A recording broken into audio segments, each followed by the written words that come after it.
다 같이 사도신경 하시겠습니다. 전능하사 천지를 만드신 하나님 아버지를 내가 믿사오며 그 외아들 우리 주 예수 그리스도를 내가 믿사오니 이는 성령으로 잉태하사 동정녀 마리아에게서 나시고 본디오 빌라도에게 고난을 받으사 십자가에 못 박혀 죽으시고 장사한 지 사흘 만에 죽은 자 가운데서 다시 살아나시며 하늘에 오르사 전능하신 하나님 우편에 앉아 계시다가 저리로서 산자와 죽은 자를 심판하러 오시리라. 성령을 믿사오며 거룩한 공회와 성도가 서로 교통하는 것과 죄를 사하여 주시는 것과 몸이 다시 사는 것과 영원히 사는 것을 믿사옵나이다. 아멘. 우리 시간에 함께 찬송가 446장 찬양하도록 하겠습니다. 찬송가 446장입니다.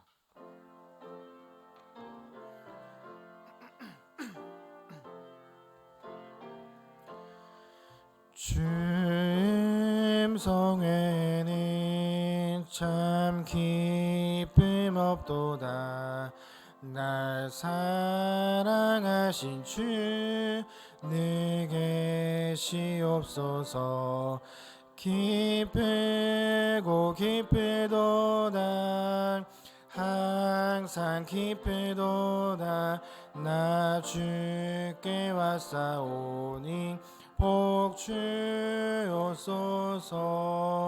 나 주께 왔으니 복 주시옵소서. 주 함께 계시면 큰 시험이 이기네. 기쁘고 기쁘도다. 항상 기쁘도다. 나 주께 왔사오니 복 주옵소서. 주 떠나가시면 내 생명 헛되네. 뻔한 슬플 때 늘 계시옵소서. 기쁘고 기쁘도다. 항상 기쁘도다. 나 주께 왔사오니 복 주옵소서. 그 귀한 언약을 이루어 주시고 주 명령 따를 때 늘 계시옵소서. 기쁘고 기쁘도다. 항상 기쁘도다. 나 주께 왔사오니 복 주옵소서. 아멘. 아멘. 오늘 함께 나눌 말씀은 사무엘하 19장의 말씀입니다. 사무엘하 19장 16절부터 39절의 말씀인데 본문의 내용이 길어서 31절부터 39절까지만 읽도록 하겠습니다. 사무엘하 19장 31절부터 39절까지 교독하고 함께 마지막 절은 읽도록 하겠습니다. 제가 먼저 읽겠습니다. 길르앗 사람 바르실레가 왕이 요단을 건너가게 하려고 로글림에서 내려와 함께 요단에 이르니 매우 늙어 나이가 80세라. 그는 큰 부자이므로 왕이 마하나임에 머물 때 그가 왕을 공개하였더라. 왕이 바르실레에게 이르되 너는 나와 함께 건너가자. 예루살렘에서 내가 너를 공개하리라.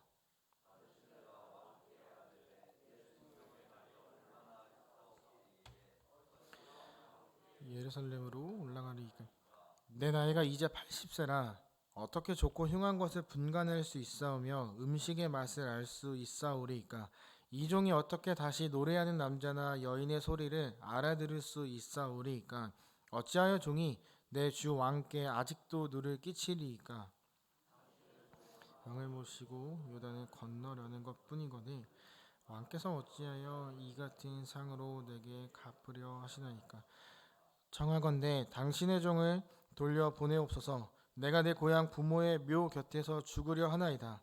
그러나 왕의 종 김함이 여기 있사오니 청하건대 그가 내 주 왕과 함께 건너가게 하시옵고 왕의 처분대로 그에게 베푸소서 하니라.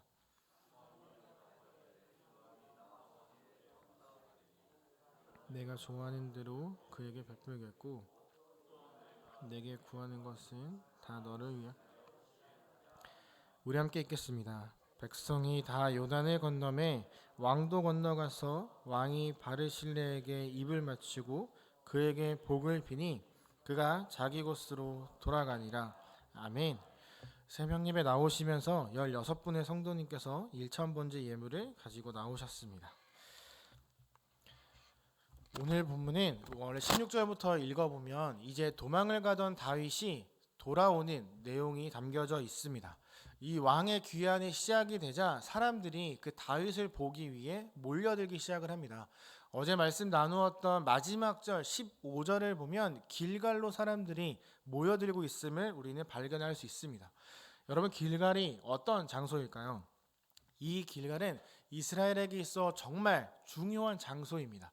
그들의 조상들이 40여 년의 광야 생활을 마치고 돌아오면서 요단을 건너 할례를 받았던 곳이기도 하면서 하나님께서 이 가나안 땅을 너희들에게 주겠다라고 하셨던 그 말씀을 다시 한번 이해하고 은혜를 받았던 장소가 길갈이었습니다. 그러니까 길갈이라는 지명 혹은 그곳에 오면 조상들에게 베풀어 주셨던 은혜를 감사하고 지금도 나에게 베풀어 주고 있는 그 은혜를 다시 한번 기억할 수 있는 장소가 길갈이었습니다. 이 다윗이 돌아오는데 이스라엘 백성들과 만나는 장소가 길갈이었다는 것은 다윗이 이제 다시 여호와께 은혜를 입어 하나님과 그리고 그 백성들과의 관계가 회복되어지고 있다는 것을 의미하면서 동시에 다윗이 왕으로서 해야 할 일이 여전히 남아있다라는 것을 우리에게 말해주고 있는 것입니다. 이렇게 정말 모두가 다 환영하고 축복하며 기뻐하는 그 자리에 마냥 웃을 수만은 없었던 3명의 사람이 있었습니다. 그는 시므이와 그리고 무비보셋 그리고 그의 종 시바였습니다. 이 불안에 떠는 사람들은 다윗이 이 길갈에서 자신들의 죄를 용서하고 은혜를 베풀어 주지 않을까 하는 그러한 기대감을 가지고 지금 이 자리에 모였습니다. 먼저 시므이는 소위 말하면 죽을 맛입니다. 자신의 첩보에 따르면 다윗은 다시 돌아와서는 안 됩니다. 압살롬이 왕이 되었어야만 합니다. 그래서 다윗이 도망갈 때 저 멀리 서서 할 수 있는 모든 조롱과 욕을 담아 그에게 전했습니다. 다시는 다윗이 돌아오지 않을 것이라 생각해서 마음에 있던 소리를 다 쏟아내었는데 지금 다윗이 돌아오고 있는 거죠. 또 다윗은 여전히 왕입니다.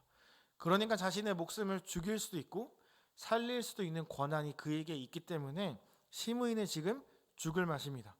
하지만 죽으라는 법은 없는 것 같습니다. 이 시므이가 머리를 써서 베냐민 지파 1,000명을 이 자리에 데려왔기 때문입니다. 왜 1,000명을 데리고 왔을까요? 이 지금 귀환하고 있는 다윗과 싸워서 이기기 위해 1,000명을 데려오는 것이 아니었습니다. 그는 이 베냐민 지파 1,000명을 통해서 다윗에게 자신의 죄를 회개, 용서해달라는 의미와 동시에 은근한 정치적 압박을 하고 있습니다. 일단 베냐민 지파 1,000명을 데리고 이 자리에 왔다는 것은 그가 그 지파 안에서 상당한 힘과 영향력이 있었다는 것을 말합니다. 아무리 친하다고 해도 1,000명을 데리고 오는 건 쉽지 않거든요. 이 1,000명이 다윗 앞에 머리를 숙이며 또 잘못을 회개하는 모습을 보이는 것은 이제 우리 베냐민 지파는 당신에게 완전한 충성을 맹세하겠다. 그리고 그 충성을 내가 보장한다 라고 지금 시므이는 이야기하고 있는 것입니다. 그가 생각했을 때 이건 정말 가장 좋은 방법이었습니다. 그리고 지금 전체적인 분위기가 다윗이 자신을 용서할 수밖에 없습니다.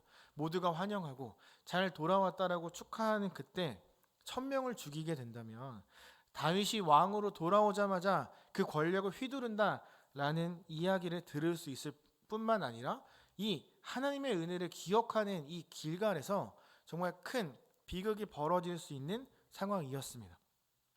시므이가 살았다라고 생각하는 그때 한 가지 문제가 생깁니다. 다윗 곁에 있던 아비새 장군이 그를 죽여야 한다라고 말하고 있는 거죠. 시므이가 처음 다윗을 조롱할 때에도 아비새는 그를 죽이고 싶어 했습니다. 하지만 그때는 도망을 가고 있었고 경황이 없었고 다윗이 막았기 때문에 죽일 수 없었는데, 지금은 다시 힘도 찾았고 그를 심판할 수 있는 그러한 지금 명분도 있었습니다. 저는 이 정말 환영하던 그 분위기가 조금은 잠잠해지고 조용해지지 않았을까 생각합니다. 막 서로가 반기고 있던 그때 1,000명이 절을 했고 또 시므이가 앞에서 자신의 죄를 용서해달라고 말하는 그 모든 장면을 사람들이 보고 있었을 겁니다. 어쩌면 사람들은 우리의 왕 다윗을 조롱한 시므이가 지금 죽는 게 맞다라고 생각한 사람들도 분명히 있었을 겁니다. 시므이가 원하던 대로 돌아가지 않던 그때 다윗이 아비새의 제안을 거절합니다. 제가 지난주 금요 새벽 기도회 때 말씀을 나누면서 광야 앞에 선 다윗이 이전의 총명함과 여호와를 향한 마음을 회복했다라는 말씀을 나누었던 적이 있습니다. 그때 회복했던 이 총명함을 통해 다윗은 이 1,000명의 의미가 무엇인지를 단번에 이해했습니다. 만약 자신이 지금 시므이를 죽이고 이 1,000명의 베냐민 지파에게서 등을 돌리게 된다면 앞으로 그가 왕의 일을 감당할 때 베냐민 지파의 그러한 동역을 얻을 수 없다는 걸 알고 있었습니다. 자신이 조롱당한 것도 많고 자신의 그 분함을 털어내야 되는 것도 맞지만 다윗은 지금 그를 용서하기로 마음을 먹습니다. 그리고 이 시므이의 판결이 굉장히 중요했던 다음 사람이 있습니다. 그는 바로 무비보셋과 그의 종 시바입니다. 만약 시므이가 앞에서 잘못된 판결을 받아 죽게 된다면 그 뒤에 기다리고 있던 무비보셋과 그의 종 시바에게도 좋지 않은 영향이 올 수 있었습니다. 하지만 시므이가 용서받는 그 장면에서 어쩌면 무비보셋과 시바는 조금은 가벼운 마음으로 그의 앞에 나왔을지 모릅니다. 일단 다윗이 피난길에 올랐을 땐 종 시바가 다윗을 찾아와 그를 대접합니다. 그때 다윗이 이렇게 묻습니다. 너의 종 무비보셋이 어디에 있느냐? 그때 이 종은 이렇게 대답을 합니다. 우리의 주인 무비보셋은 당신에게 빼앗겼던 왕위가 자신에게 돌아온다 라고 말하며 지금 예루살렘에서 머물고 있습니다. 그러니까 모함을 하는 거죠. 다윗은 이 요나단의 아들 무비보셋을 굉장히 선대했습니다. 하지만 이 종을 통해 들었던 말은 자신의 은혜를 원수로 갖고 있다라는 대답이었습니다. 지금 다윗 앞에 그 자신을 배신했던 무비보셋이 서 있습니다. 그런데 자세히 잘 살펴보니까 들었던 말과 너무 다릅니다. 발도 씻지 않았고 수염도 깎지 않았고 옷도 갈아입지 않은 아주 초라한 행색의 무비보셋을 보았습니다. 얼굴이 굉장히 상해 있었습니다.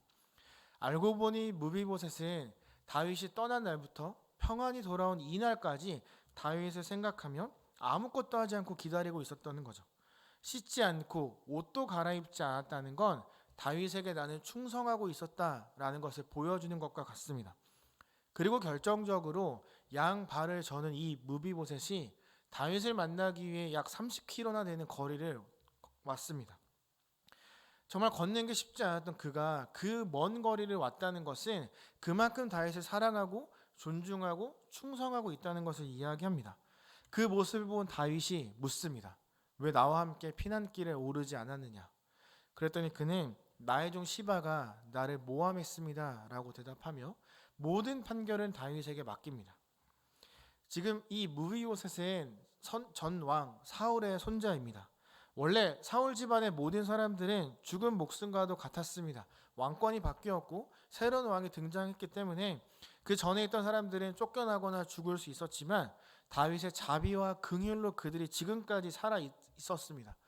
무비보셋은 그걸 너무나 잘 알았기 때문에 모든 판결을 지금 다윗에게 맡기고 있습니다. 다윗은 그의 대답과 모습을 보면서 자신이 속았음을 깨닫지만 종 시바를 벌할 수는 없습니다.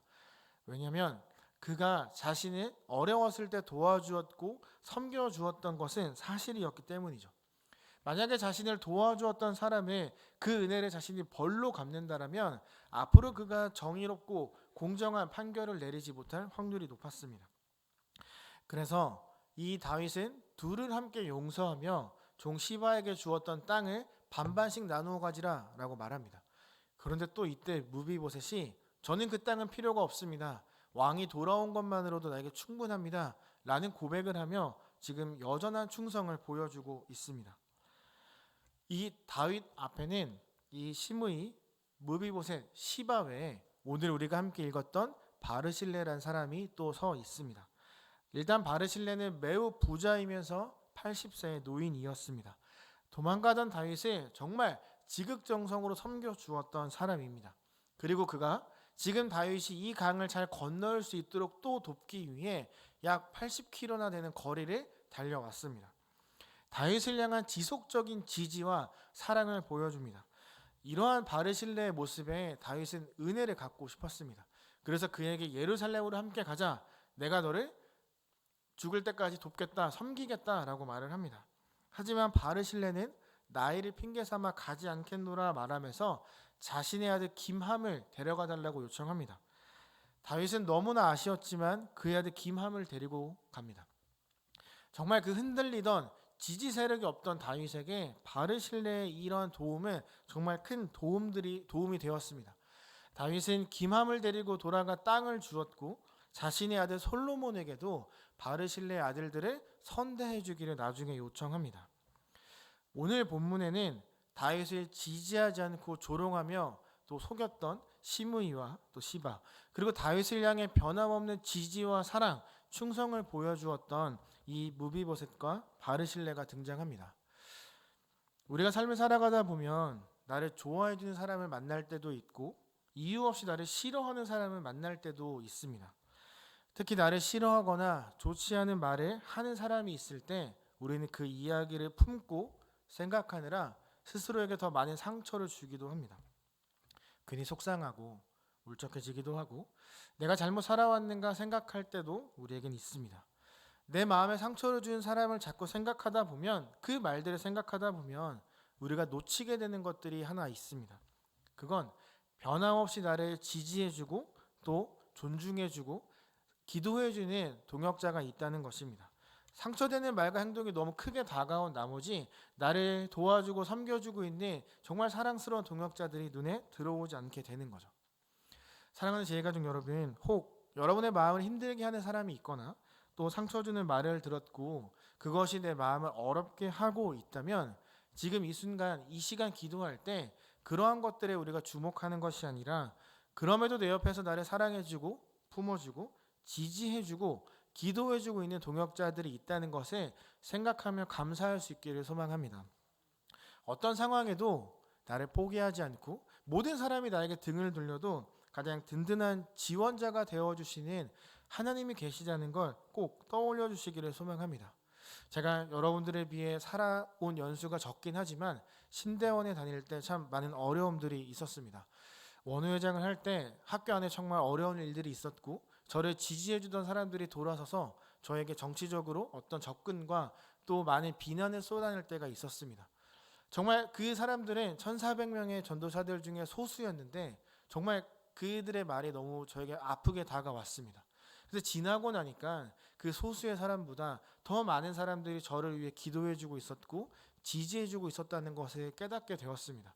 그러니까 말씀을 나누었던 것처럼 지금 내 앞에 있는 것에 자꾸 집중하다 보니 하나님의 사랑이나 혹은 나를 위해 기도해주는 그런 좋은 정말 사랑스러운 동역자들이 전혀 보이지 않았다는 거죠. 다윗도 그러했을 겁니다. 도망가던 그때 자신을 향해 돌아왔던 조롱의 말들을 들으며 내가 왕을 잘못 수행했던 것인가 라는 생각도 분명히 했을 겁니다. 하지만 그가 다시 돌아와 이렇게 용서하며 은혜를 베풀고 자신에게 주었던 그 은혜를 다시 되갚아 줄 수 있었던 것은 그의 마음속에 하나님이 계셨고 변함없이 지지를 보냈던 하나님의 그 존재가 분명히 그에게 있었기 때문입니다. 여러분, 하나님은 우리의 상한 마음을 그대로 두지 않을 것이며 또 바르실레와 같이 우리를 위로하는 말 혹은 사람들을 끊임없이 붙여주실 것이라 저는 믿습니다. 또한 하나님께서 우리가 넘어지고 쓰러지는 모습을 계속 이어나가지 않도록 그 위로하실 것이고 또 우리들의 복잡한 마음들을 잘 정리할 수 있도록 분명한 은혜와 사랑을 부어주실 것이라 저는 믿습니다. 지금 이 시간 이때에 왜 하나님께서 우리에게 이러한 생각을 하게 하시는지를 함께 기도하며 또 말씀해 주시는 그 의미를 깨달을 수 있는 이 시간이 되기를 소망하며 또한 그것에 감사할 수 있는 그러한 믿음의 고백이 있는 이 기도의 시간이 되기를 소망하며 또 예수님의 이름으로 축복합니다. 제가 기도하고 함께 주기도문으로 마무리하도록 하겠습니다. 하나님, 오늘 우리가 이 자리에 모여서 다윗이 돌아오며 또 그가 베풀었던 은혜에 대해서 함께 나누었습니다. 그의 마음이 참 너무나 어렵고 또 자신의 조롱했던 사람을 보며 화가 많이 올라왔겠지만 그럼에도 그가 참고 용서할 수 있었던 건 그 삶에 베풀어 주셨던 하나님의 은혜를 기억했기 때문이라 주님 저희 생각합니다. 그런 은혜가 우리에게도 있는 이 시간 되기를 소망합니다. 하나님의 은혜를 통해서 다시 한번 새 힘을 내고 살아갈 수 있는 그러한 결단의 시간이 되기를 소망합니다.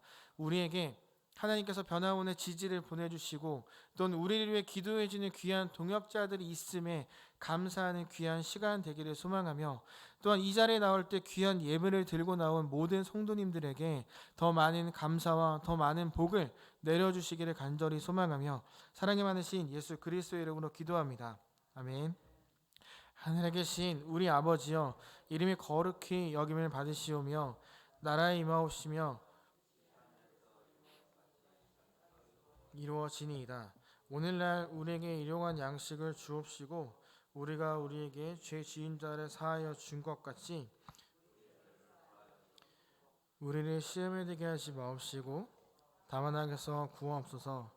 대개 나라와 권세와 영광이 아버지께 영원히 있사옵나이다. 아멘. 이 시간 함께 기도한 시간 되기를 원합니다. 공동의 기도 제목으로는 이제 제자훈련이 시작되었는데 제자훈련을 통해서 하나님을 향한 믿음과 또 흔들리지 않는 그 확신을 갖는 귀한 시간이 되게 해달라고 기도하시고 또한 가정예배를 통해 또 서로 또 그 가정 가운데 주시는 하나님의 은혜가 풍성할 수 있기를 함께 기도해 주시고 또 이 말씀을 통해 혹은 개인의 기도 제목들이 있다면 이 시간 주님 앞에 고백하는 또 고안의 시간 되기를 갖기를 간절히 소망합니다. 다 함께 공동의 기도 제목과 개인의 기도를 드리도록 하겠습니다. 다 함께 기도하겠습니다.